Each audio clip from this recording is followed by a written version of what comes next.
for stretch, right? When I train working the form, working for stretch, right? So I know the move you're talking about. The first move you're talking about is this one at the beginning of the form. That's right? one, yep. So that one, right? So if I'm working the stretch, like Master Chen says a lot of times to keep that move kind of relaxed. But let's say I'm working on the stretch, right? So now I get to here, right? So if I'm going to work the stretch, I'm going to try to cave this in a little bit, and I'm going to try to reach out to touch this wall, right? So I'm going to stretch, right? I'm going to stretch. So once I get to that stretch, right, I hold it, right, and then I swing up. Now, once I'm here, right, I can then stretch. I can stretch here. So now I'm doing this stretch, right? I just did this stretch, right? Now I come here and I'm doing this stretch, right? And we can stretch this way, right? So we stretch this way and here. So again, if you're really working the stretch, the form starts to look a little stranger, right? Because we'll in general go a little beyond our normal parameters. Like normally when we're doing the form, like we want to keep things where there's a little bend. So there's something left where we can do something. But when we're working the stretch, we stretch. We're trying to stretch this joint. We're trying to stretch the wrist joint. We're trying to stretch each individual of the finger joints and stretch them out and reach. So once you're here, don't tense the body. The stretch will create some tension in your body, some tautness in your body. Because again, when I have that rubber band, right, and it's flopping around, but when I pull the rubber band, it becomes very taut. So when I come out to the side, look at the way my fingers are pointing. Your hand is almost always slightly up like that. So this again this is what I mean by, so when I stretch, right, if I just stand here normally, right, and I want to stretch my arm, I literally come here, I try to sink my shoulder in as much as I can, and I increase the length of my arm in my stretch. I don't do this, I don't do this, I don't do that, right? I just literally try to will it to get longer and stretch each individual joint.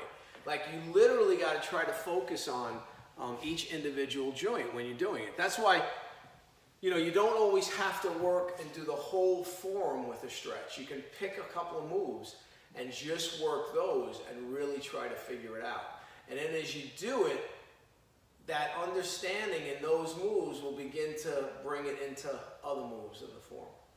The stretch is a very unique concept. So again, here, this is just the engine that's driving the machine, right? So what I mean by that is, right, when I come here, I'm like this, right? But now as I turn, right, this turns. So I can't do this, right? Because now everything's lost. So as I come here, right, I get to here, I stop. Now I stretch and sink it. So it's the same thing when I'm doing a circle. If I'm doing a positive circle and I'm working on the stretch, right? So when I get to here, right, now my arm, look, if I do this, right, that's the position we just had. Now I put my stance in my circle position. My arm configuration didn't change at all, right?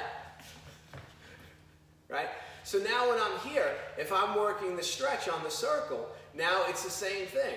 I sink in here, I sink in here, and eventually it should be almost like the body folds, right? Like it folds in, and this gets longer. If you watch, you'll see my hand extend, right? My hand extends, right? Shoulder goes down, everything goes out on the stretch. And as soon as I do the stretch, you hear the timbre in my voice change. Because it's a stretch. It's a bit of a strain on the body. So the waist is going to have something to do with the stretch, but it's not the only thing that's creating the stretch, because you have to have fixed points. Again, if this just hangs loose like this, right?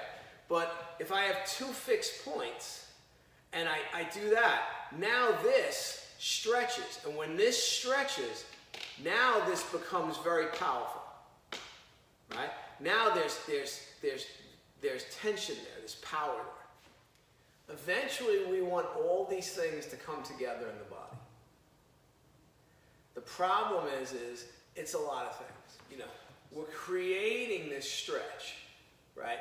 And it's almost like, you know, I told somebody the other day, when I pull a bow for a bow and arrow, right? If I'm just standing here, right, the string isn't super tense.